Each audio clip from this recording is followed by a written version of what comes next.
Triple tip à tous, j'espère que vous vous portez bien, moi ça va. Aujourd'hui, j'aimerais vous parler sur la signification du nom Yahvé. Mais aussi, avant d'en arriver là, nous devons quand même parler sur l'identification d'une personne qui est son nom.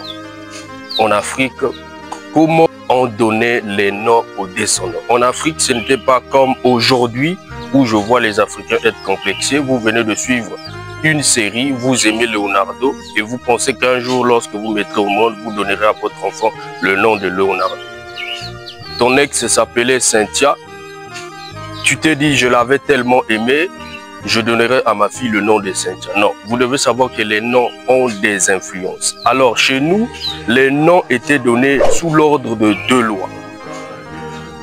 La première loi, c'était par rapport à ce que la maman traversait pendant sa période de grossesse ou par rapport aux situations vécues au terme de la grossesse.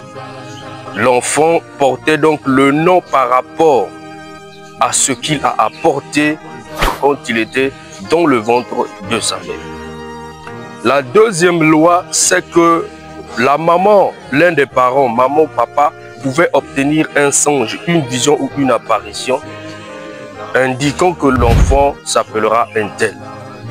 Oui, ça ce sont les deux lois qui faisaient que chacun de nous obtient un nom en Afrique.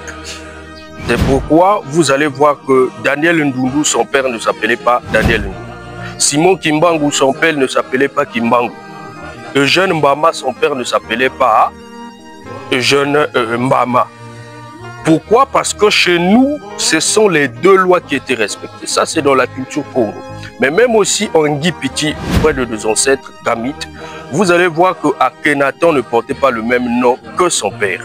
Aussi, Toutankhamon ne portait pas le même nom que son père. Pourquoi? Simplement parce qu'on devait donner à l'enfant le nom par rapport à la situation traversée, par rapport au moment ou encore aux choses vécues pendant qu'il était dans le ventre ou qu'elle était dans le ventre. Encore, on donnait le nom par rapport au message reçu du monde invisible. Donc, ce n'était pas étranger chez nous.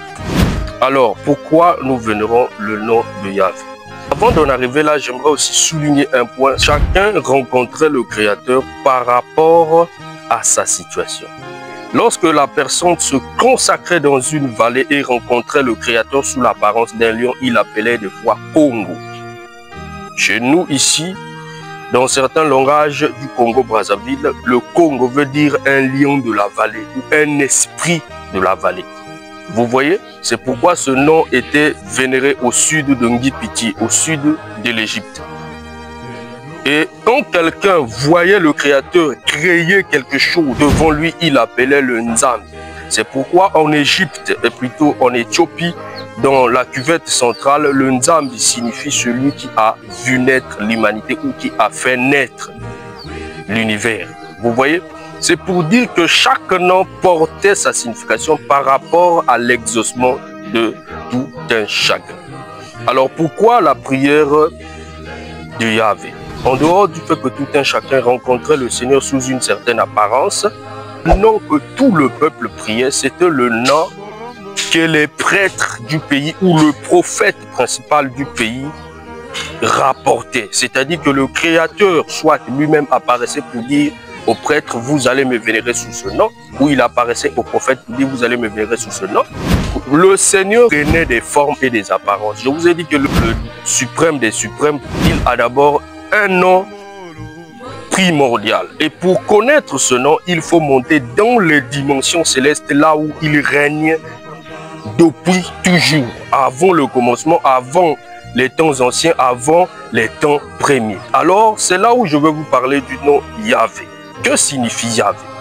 Yahvé, en réalité, dans un langage du Congo, le Yahvé signifie celui qui ne se consume pas. Yandinge Yahvé.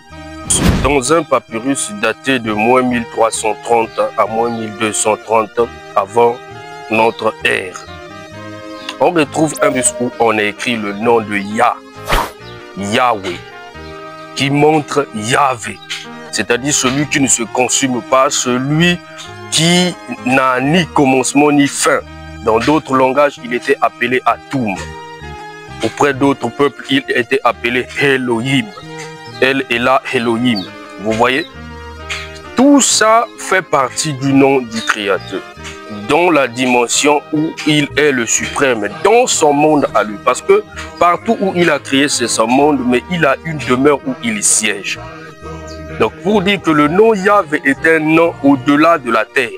C'est pourquoi auprès de plusieurs peuples, tels qu'en Amérique du Nord, auprès des Rastas, vous allez entendre parler de Dia, qui est simplement cette modification de Yahvé, Yahweh. Auprès des Congo, vous allez entendre parler de Yahweh, Nyambe, Yahvé. Vous voyez? Donc, tout ça montre celui qui ne se consume pas, celui qui n'a ni commencement ni fin des jours. C'était Manangoya Gérate, le grand phénix de Kam. C'était pour vous éclairer sur le nom Yahvé.